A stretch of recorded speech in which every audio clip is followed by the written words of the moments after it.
So today we are making Sichuanese Mapo Tofu, and it's definitely spicier. There is a numbingness to the spice though, and I think that's attributed to a couple of ingredients. So recipe is going to be down below, but I want you guys to make sure that you can locate that spicy bean paste that I'll be mentioning. There's going to be some Chinese fermented black beans, and of course your Sichuan pepper or your Sichuan peppercorns.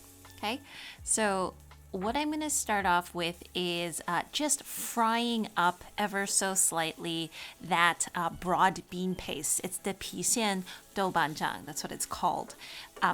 It is what is used in Sichuanese like mapo tofu. Like you have to use this one. So what happens if you don't have it, Christina? So my little hack for this is I think you could substitute an equal amount of miso and sriracha. It's a little bit of a hack. It's definitely not the exact thing, but I think that you can pass by with such.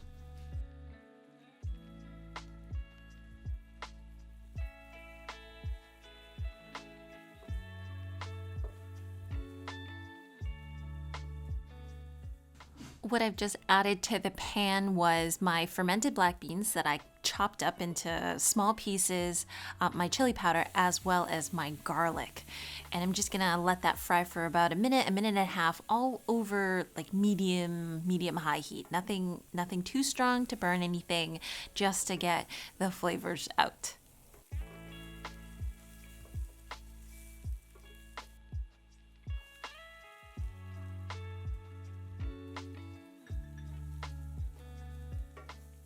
Next, I'm putting in 3/4 of a cup of a vegan minced meat. Now, if you don't have that available, don't worry. Sometimes I substitute for black lentils. Sometimes I'll substitute for like broken up pieces of tempeh. You could even do, tofu again. Get some firm tofu and then crumble it up, and that's your meat. So no excuses here. Then I have a box of, so this is kind of like medium tofu. Sometimes people use firm, sometimes, but usually in general, it's a little bit softer.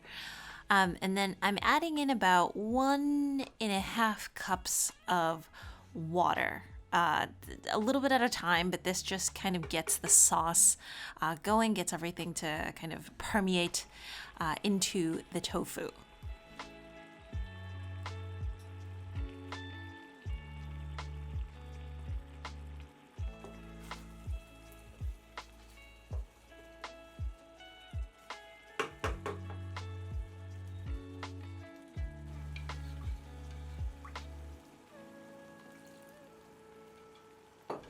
So after cooking for about 5 minutes, the tofu has absorbed all that really nice flavor. What I'm doing here is I have my slurry mixture ready just at the end to finish off everything. And typically how this dish is done is the slurry is divided into three. So I'm going to put in a little bit first, have it thicken, put in a little bit more, and then again for the third time. And I guess that kind of really like develops the texture of this.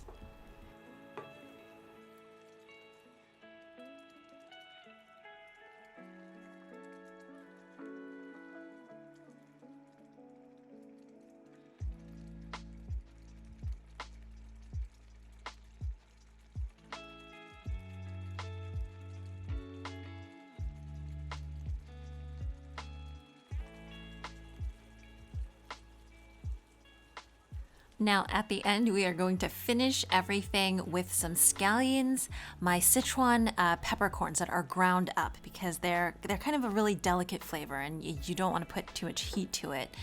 And then I didn't put this, but also a sprinkling of sugar and if you need salt. And the sugar really helps to balance out sometimes like the bitterness from the Sichuan peppercorns.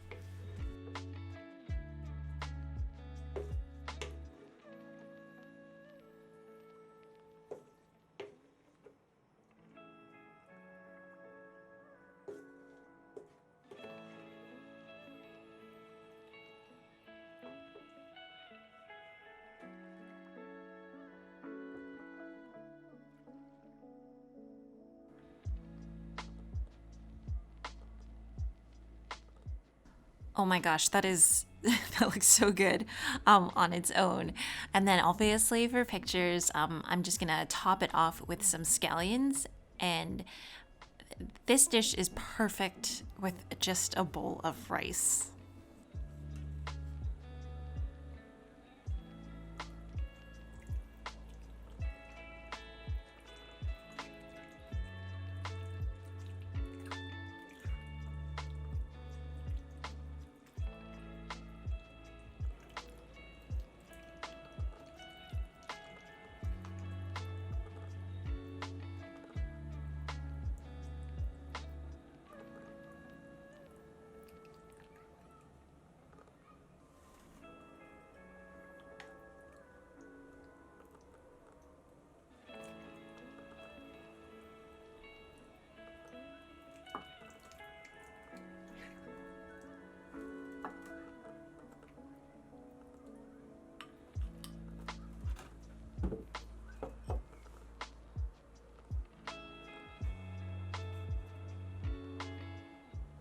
Anyways, I hope you guys all enjoyed this recipe and stay tuned. We're gonna be using this recipe again in another recipe. So I know that you guys will like it, so no problems making it again.